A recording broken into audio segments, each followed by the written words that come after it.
গল্প পিয়নের আসরে সবাইকে স্বাগত জানিয়ে শুরু করছি আজকের গল্পের আসর।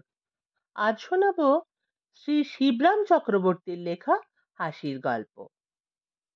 শুরু করছি আজকের গল্প হর্ষবর্ধনের সূর্য দর্শন। সূর্য দর্শন না বলে সূর্যগ্রাস বললেই ঠিক হয় বোধ হয়। রাহুর পরে এক মহাবীরই যা সূর্যদেবকে বগল দাবাই করেছিলেন, কিন্তু যত বড় বীর বাহুই হন না, হর্ষবর্ধনকে হনুমানের পর্যায়ে কখনো ভাবাই যায় না।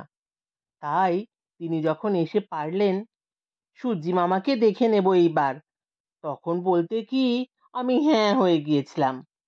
আমার হাঁকারের কোনো জবাব না দিয়েই তিনি হেঁয়ালি পারলেন, সুন্দরবনের বাঘ শিকার তো হয়েছে, চলুন এবার পাহাড়ে বাঘটাকে দেখে আসা যাক। যদ্দূর আমার জানা, না বলে আমি পারলাম না। বাঘরা পাহাড়ে বড় একটা থাকে না, বনে জঙ্গলেই তাদের দেখা মেলে। হাতিরাই থাকে পাহাড়ে। পাহাড়দের হাতি মার্কা চেহারা দেখেছেন তো? কে বলেছে আপনাকে? তিনি প্রতিবাদ করলেন আমার কথার। টাইগার হিল তাহলে বলেছে কেন? নাম শোনেননি টাইগার হিলের? শুনবো না কেন? তবে সে হিলে যদ্দূর জানি কোনো টাইগার থাকে না, বাবুরা বেড়াতে যান। সূর্যি ঠাকুর সেই পাহাড়ে ওঠেন রোজ সকালে, সে নাকি অপূর্ব দৃশ্য। তাই দেখতেই তো যায় মানুষ। আমরা যাব, আমি আপনি আর গোবরা, এই তিনজন। বিকেলের দিকে পৌঁছলাম দার্জিলিং এ। টাইগার পাহাড়ের কাছাকাছি এক হোটেলে ওঠা গেল। খাওয়া থাকার বন্দোবস্ত করে হোটেলের মালিককে অনুরোধ করলাম, দয়া করে আমাদের কাল খুব ভোরের আগে জাগিয়ে দেবেন। কেন বলুন তো? আমরা এক একটি ঘুমের ওস্তাদ কিনা, তাই বলছিলাম। ঘুম পাহাড়ও বলতে পারেন আমাদের, বললেন হর্ষবর্ধন। যে ঘুম পাহাড় খানিক আগেই পেরিয়ে এসেছি আমরা, তাই আমাদের এই পাহাড়ে ঘুম সহজে ভাঙবার নয় মশাই। নিজ গুণে আমরা ঘুম থেকে উঠতে পারবো না, গোবরাও যোগ দিল আমাদের কথায়। তাই আপনাকেই অনুরোধ করছি। কারণটা জানতে পারি? কারণ আমরা কলকাতা থেকে এসেছি, এত দূরে এসেছি কেবল সূর্যোদয় দেখবার জন্য। সূর্যোদয় দেখবার জন্য? কেন, কলকাতায় কি তা দেখা যায় না? সেখানে কি সূর্য ওঠে না নাকি? উঠবে না কেন, কিন্তু দর্শন মেলে না। চারধারেই এমন উঁচু উঁচু সব বাড়িঘর যে সূর্যি ঠাকুরের ওঠা নামার খবর টের পাবার জো নেই। তাছাড়া তাল গাছও তো নেই গো কলকাতায়, থাকলে না হয় তার মাথায় উঠে দেখা যেত। গোবরা এই তালে একটা কথা বলল বটে, তালে বরের মতন। তাল গাছ না থাক, তেতলা বাড়ি আছে তো, তার ছাদে উঠে কি দেখা যেত না, বলতে চান ম্যানেজার। থাকবে না কেন তেতলা বাড়ি? তেতাল, চৌতাল, ঝাঁপতাল সব রকমের বাড়ি আছে, বলে হর্ষবর্ধন তার উল্লিখিত শেষের বাড়ির বিশদ বর্ণনা দেন। ঝাঁপতাল বাড়ি নামে যেসব 7তলা 10তলা বাড়ির থেকে ঝাঁপ দিয়ে মরবার তালে ওঠে মানুষ, তেমন বাড়িও আছে বই কি, কিন্তু থাকলে কি হবে, তাদের ছাদে উঠেও বোধহয় দেখা যাবে না সূর্যোদয়। দূরের উঁচু উঁচু বাড়ির আড়ালেই ঢাকা থাকবে পূর্ব আকাশ। এক হয় যদি মনুমেন্টের মাথায় উঠে দেখা যায়, আমি জানাই। তা সেই মনুমেন্টের মাথায় উঠতে হলে পুরো দিন লাগবে মশাই। আমার এই দেহ নিয়ে, দেহটা দেখেছেন? হর্ষবর্ধনের সকাতর আবেদনে হোটেলের মালিক তার দেহটি অবলোকন করেন, তারপরে সায় দেন। তা বটে, তবেই দেখুন, এ জন্মে আমার সূর্যোদয় দেখা হচ্ছে না, তাহলে এই মানব দেহ ধারণ বৃথাই হলো। তাই আমাদের একান্ত অনুরোধ, এখানে নাকি অবাধে সূর্যোদয় দেখা যায়, আর তা নাকি একটা দেখবার জিনিস সত্যি। সেই কারণেই আপনাকে বলছিলাম, আমাদের যুগপৎ প্রতিবেদন, দয়া করে আমাদের ভোর হবার আগেই ঘুম থেকে তুলে দেবেন, এমনকি দরকার হলে জোর করেও। কোনো দরকার হবে না, তিনি জানান। রোজ ভোর হবার আগে এমন শোরগোল বাঁধে এখানে যে তার চোটে আপনা থেকেই ঘুম ভেঙে যাবে আপনাদের। শোরগোলটা বাঁধে কেন? কেন আবার? ওই সূর্যোদয় দেখবার জন্যে। যে কারণে যেই আসুন না, হাওয়া খেতে কি বেড়াতে কি কোনো ব্যবসার খাতিরে, ওই সূর্যোদয়টি সবারই দেখা চাই। হাজার বার দেখেও আশ মেটে না কারও। একটা বাতিকের মতোই বলতে পারেন। আমরাও এখানে চেঞ্জে আসিনি, বেড়াতে কি হাওয়া খেতেও নয়। এসেছি ঠিক কি কারণে, তাই রোজ ভোর হবার আগেই হোটেলের বোর্ডাররা সব গোল পাকায়। এমন হাঁকডাক ছাড়ে যে আমরা, মানে এই হোটেলের কর্মচারীরা, যারা অনেক রাতে কাজকর্ম সেরে ঘুমোতে যায় আর অত ভোরে উঠতে চায় না, সূর্য ভাঙিয়ে আমাদের ব্যবসা হলেও সূর্য দেখার একটুও গরজ নেই যাদের, একদম সেজন্য ব্যতিব্যস্ত নয়, তাদেরও বাধ্য হয়ে উঠতে হয় ওই হাঁক ডাকের দাপটে। কাজেই আপনাদের কোনো ভাবনা নেই, কিচ্ছু করতে হবে না আমাদের। কোনো বোর্ডারকে আমরা ডিস্টার্ব করতে চাই নে। কারো বিশ্রামে ব্যাঘাত ঘটানো আমাদের নিয়ম নয়, তার দরকারও হবে না। সাত সকালেই সেই গোলমালে আপনাদের ঘুম যতই নিটোল হোক না কেন, না ভাঙলেই আমি অবাক হব। অতঃপর নিশ্চিন্ত হয়ে হোটেলের ঘরে আমাদের মালপত্র রেখে বিকেলের জলযোগ পর্ব চা টা সেরে বেড়াতে বেরুলাম আমরা। তখন অবশ্যই সূর্যোদয় দেখার সময় ছিল না, কিন্তু তাছাড়াও দেখবার মতো আরো নানান প্রাকৃতিক সৌন্দর্য মজুদ ছিল। তো সেই সব অপূর্ব নৈসর্গিক দৃশ্য দেখতেই আমরা বেরুলাম। সন্ধে হয় হয়, এধারের পাহাড়ের পথঘাট একটু ফাঁকা ফাঁকাই এখন।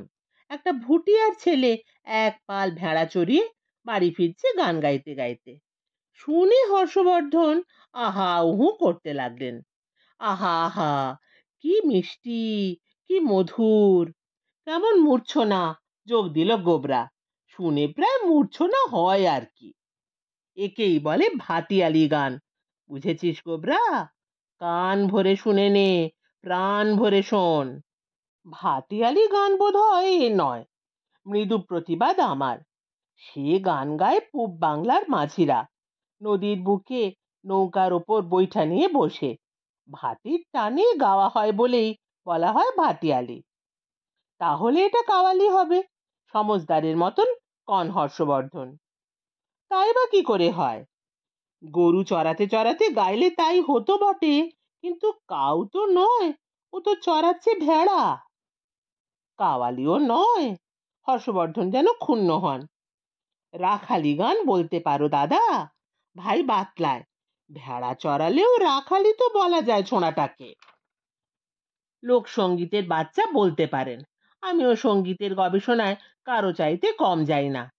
এই বেড়ালি যেমন বনে গেলে বন বেড়াল হয়, তেমনি এই বালকই বড় হয়ে একদিন কেষ্ট বিষ্টু একটা লোক হবে। অন্তত যখন ওর গোঁপ বেরুবে তখন এই গানকে অক্লেশে লোকসঙ্গীত বলা যাবে। এখন নেহাত বালক সঙ্গীত। ভেড়ার পাল নিয়ে ছেলেটা কাছিয়ে এলে হর্ষবর্ধন নিজের পকেট হাতড়াতে লাগলেন। ওকে কিছু বকশিস দেওয়া যাক। ও মা, আমার মানি ব্যাগটা তো হোটেলের ঘরে ফেলে এসেছি দেখছি। আপনার কাছে কিছু আছে, নাকি আপনিও ফেলে এসেছেন হোটেলে? পাগল, আমি প্রাণ হাতছাড়া করতে পারি, কিন্তু পয়সা নয়। আমার যৎ সামান্য যা কিছু আমার সঙ্গে থাকে, আমার পকেটে আমার রিজার্ভ ব্যাংক, তবে কিনা বলতে গিয়েও বাধে আমার। চক্রবর্তীরা যে কঞ্জুস হয় সে কথা মুখ ফুটে বলি কি করে? নিজ গুণ কি গণনা করবার? তাহলে ওকে কিছু দিন মশাই, একটা টাকা অন্তত। দিলাম। টাকাটা পেয়ে তো ছেলেটা দস্তুর মতো হতবাক। পয়সার জন্যে নয়, প্রাণের তাগাদার অকারণ পুলকেই গাইছিল সে। তাহলেও খুশি হয়ে আমাদের সেলাম বাজিয়ে নিজের সাঙ্গপাঙ্গদের নিয়ে এসে চলে গেল। খানিক বাদে সেই পথে আবার এক রাখাল বালকের আবির্ভাব। সেই ভেড়ার পাল নিয়ে সেই রকম সুর ভাঁজতে ভাঁজতে তাকেও 1 টাকা দিতে হয়। আবার খানিক বাদে আবার আর এক, পঞ্চম গলা চড়িয়ে ফিরছে ওই পথেই। তার সরাঘাতের হাত থেকে রেহাই পেতে অর্ধচন্দ্র দেওয়ার মতো একটা আধুলি দিয়ে তাকে বিদায় করা হলো। তারপর আরো আরো আরো মেষ পালকের গাইয়ে বালকের দল আসতে লাগলো পরম্পরায় ওই পথে। আর আমিও তাদের বিদায় দিতে লেগেছি। 3টেকে আধুলি, 4টেকে 25 পয়সা করে, বাকিগুলোকে পুঁজি হালকা হওয়ার হেতু বাধ্য হয়ে 10 পয়সা 5 পয়সা করে দিয়ে তাদের গন্তব্য পথে পাচার করে দিতে হলো। সেই একটা ছেলেই ঘুরে ঘুরে আসছে না তো দাদা? গোবরা সন্দেহ করে শেষটায়। পয়সা নেবার ফিকিরে। সে একটা ছেলেই নাকি মশাই? দাদা সুধা নামায়। কি করে বলবো? একটা ভুটিয়ার থেকে আর একটা ভুটিয়াকে আলাদা করে চেনা আমার পক্ষে শক্ত। এক ভেড়ার পালকে আর এক পালের থেকে পৃথক করা কঠিন। আমার কাছে সব ভেড়াই একরকম, এক চেহারা। বলেন কি? হর্ষবর্ধন তাজ্জব হন। হ্যাঁ, সব এক ভ্যারাইটি। যেমন এক চেহারা তেমনি এক রকমের সরলরি। কি ভেড়ার আর কি ভুটিয়ার। আসুন তো পাশের টিলাটার উপরে উঠে দেখা যাক ছেলেটা যায় কোথায়। ছেলেটা যেতেই আমরা টিলাটার উপরে উঠলাম। ঠিক তাই, ছেলেটা এই টিলাটার বেড় মেরেই ফের আসছে বটে ঘুরে, গলা ছেড়ে দিয়ে সুরের সপ্তমে। কিন্তু এবার আর সে আমাদের দেখা পেল না। না পেয়ে টিলাটাকে আর চক্কর না মেরে তার নিজের পথ ধরল সে। তার চক্রান্তের থেকে মুক্তি পেলাম আমরাও। কিন্তু ছেলেটা আমাকে কপর্দক শূন্য করে দিয়ে গেল। আর একটু হলে তার গানের দাপটে আমার কানের সবকটা পর্দাই সে ফাটিয়ে দিয়ে যেত। তাহলেও কানে 7 পর্দার বেশ কয়েকটা এসে ঘায়েল করে গেছে। শেষ পর্দাটাই বেঁচে গেছে কোনো রকমে। আমার মতো আমার কানকেও কপর্দক শূন্য করে গেছে। তাহলেও কোনো গতিকে কানে কানে বেঁচে গেলাম এ যাত্রায়। প্রাকৃতিক মাধুরীর প্রচুর ভুরিভোজের পর বহু থনটন করে হোটেলে ফিরতে বেশ রাত হয়ে গেল। তখন ঘুমে আমাদের চোখ ঢুলু ঢুলু, পা টলছে। কোনো রকমে কিছু নাকে মুখে গুঁজেই আমাদের ঘরের ঢালা ও বিছানায় গিয়ে আমরা গড়িয়ে পড়লাম। গোবরা ভায়া, দরজা জানলা খড়খড়ি ভালো করে এঁটে দাও সব, নইলে কোনো ফাঁক পেলে কখন এসে বৃষ্টি নামবে তার কোনো ঠিক নেই, বললাম আমি গোবর্ধনকে। এটা তো বর্ষাকাল নয় মশাই। দার্জিলিং এর মেজাজ তুমি জানো না ভাই। এখানে আর কোনো ঋতু নেই। গ্রীষ্ম নেই, বসন্ত নেই, শরৎ নেই। খালি দুটো ঋতুই আছে কেবল। শীতটা লাগাতার আর বর্ষণ যখন তখন। তার মানে? চারধারেই হালকা মেঘ ঘুরছে। নজরে না ঠাওর হলেও মেঘ লোকের উচ্চতাতেই দার্জিলিং তো। জানলা খড়খড়ির ফাঁক পেলেই ঘরের ভেতরে সেই মেঘ এসে বৃষ্টি নামিয়ে সব ভাসিয়ে দিয়ে চলে যাবে। বলেন কি? তাই বলছি। আমি বললাম কিন্তু আর বলতে পারছি না। আমি ঘুমিয়ে পড়লাম। ঘুমোচ্ছেন তো? কিন্তু চোখ কান খোলা রেখে ঘুমোবেন, হাঁকলেন হর্ষবর্ধন। তেমন করে কি ঘুমোনো যায় নাকি? আমি না বলে পারি না। চোখ তো বুঝতে হবে অন্তত। কিন্তু কান খাড়া রাখুন, কান খোলা রেখে সজাগ হয়ে ঘুমোন। একটু শোরগোল কানে এলেই বুঝবেন ভোর হয়েছে, জাগিয়ে দেবেন আমাদের। দেখা যাবে, বলে আমি পাশ ফিরে শুই। কান দিয়ে কতদূর কতটা দেখতে পারবো তেমন কোনো ভরসা না করেই এক ঘুমের পর কেমন যেন একটা আওয়াজ আমার কান খাড়া হয়। আমি উঠে বসি বিছানায়, পাশে ঠেলা দিই গোবরাকে। গোবরা ভায়া, একটা আওয়াজ পাচ্ছ না? কিসের আওয়াজ? পাখোয়াজ বাজছে যেন। কেউ যেন ভৈরো রাগিনী সাজছে মনে হচ্ছে। ভৈরো হলো গিয়ে ভোরবেলার রাগিনী, ভোরবেলায় গায়। পাখোয়াজ বাজছে। গোবরাও কান তুলে শোনবার চেষ্টা পায়। হর্ষবর্ধনও সাড়া পেয়ে ঘুম থেকে ওঠে। কি হয়েছে? ভোর হয়েছে নাকি? খানিক আগে কি রকম যেন একটা শোরগোল শুনছিলাম। আমি বললাম, ভোর হয়েছে বুঝি? ভাবছিলুম তাই, কিন্তু আর সেই হাঁক ডাকটা শোনা যাচ্ছে না। শুনবেন কি করে? বলল গোবরা। দাদা জেগে উঠলেন যে। দাদাই তো নাক ডাকাচ্ছিলেন এতক্ষণ। কখনো না, বললেই হলো। কখনো আমার নাক ডাকে না। ডাকলে আমি শুনতে পেতুম না নাকি? ঘুম ভেঙে যেত না আমার। তুমি যে বদ্ধ কালা, শুনবে কি করে? নইলে কানের অত কাছাকাছি নাক আর ওই ডাকাত পড়া হাঁক তোমার কানে যেত না? তুই একটা বদ্ধ পাগল, তোর সঙ্গে কথা কয়ে আমি বাজে সময় নষ্ট করতে চাইনে বলে দাদা পাশ ফিরলেন। আবার তার হাঁক ডাক শুরু হলো। এরপর অনেকক্ষণ পরেই বোধহয় হর্ষবর্ধনই জাগালেন আমাদের। কোনো শোরগোল শুনছেন? কই না তো, আমি বলি। বিলকুল চুপচাপ। এতক্ষণেও ভোর হয়নি? বলেন কি? জানলা খুলে দেখা যাক তো। তিনি বিছানা ছেড়ে উঠে জানলাটা খুললেন। ও মা, এই যে বেশ ফর্সা হয়ে এসেছে। উঠুন উঠুন, উঠে পড়ুন চটপট। আমরা ধড়মড় করে উঠে পড়লাম। জামা কাপড় পরে নিন, সাজগোজ করবার আর সময় নেই। তাছাড়া দেখতেই যাচ্ছেন, কাউকে দেখাতে যাচ্ছেন না। নিন, কম্বলটা গায়ে জড়িয়ে নিন। দেরি করলে সূর্যোদয়টা ফসকে যাবে। জামা কাপড় পরে নিন, সাজগোজ করার আর সময় নেই। তাছাড়া দেখতেই যাচ্ছেন, কাউকে দেখাতে যাচ্ছেন না। নিন, কম্বলটা গায়ে জড়িয়ে নিন। দেরি করলে সূর্যোদয়টা ফসকে যাবে। তিনজনেই শশব্যস্ত হয়ে আপাদ মস্তক কম্বল জড়িয়ে বেরিয়ে পড়লাম। টাইগার হিলের উঁচু টিলার কাছেই হন্তদন্ত হয়ে তিনজনায় গিয়ে খাড়া হলাম তার উপর। বিস্তর লোক গিজগিজ করছে সেখানে। নিঃসন্দেহে সূর্যোদয় দেখতে এসেছে সবাই। মশাই, সূর্যে উঠতে দেরি কত? হর্ষবর্ধন একজনকে শুধালেন। সূর্যে উঠতে? ভদ্রলোক একটু মুচকি হেসে ওর কথায় জবাব দিলেন। বেশি দেরি নেই আর। আমি বললাম, আকাশ বেশ পরিষ্কার, দিক বিদিক উদ্ভাসিত। উঠল বলে মনে হয়, কিন্তু সূর্য আর ওঠে না। হর্ষবর্ধন বাধ্য হয়ে আর একজনকে শুধান, সূর্য উঠছে না কেন মশাই?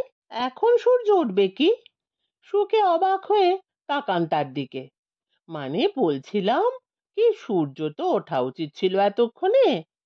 পূবের আকাশ বেশ পরিষ্কার, সূর্যের আলো ছড়াচ্ছে চারদিকে, অথচ সূর্যের পাত্তা নেই। সূর্য কি উঠবে না নাকি আজ? আমার অনুযোগ, ওই মেঘটার আড়ালে ঢাকা পড়েছে সূর্য, তাই দেখতে পাচ্ছেন না। তিনি জানালেন, মেঘটা সরে গেলেই। বলতে বলতে মেঘ সরে গেল, প্রকাশ পেলেন সূর্যদেব। ও বাবা, অনেকখানি উঠে পড়েছেন দেখছি।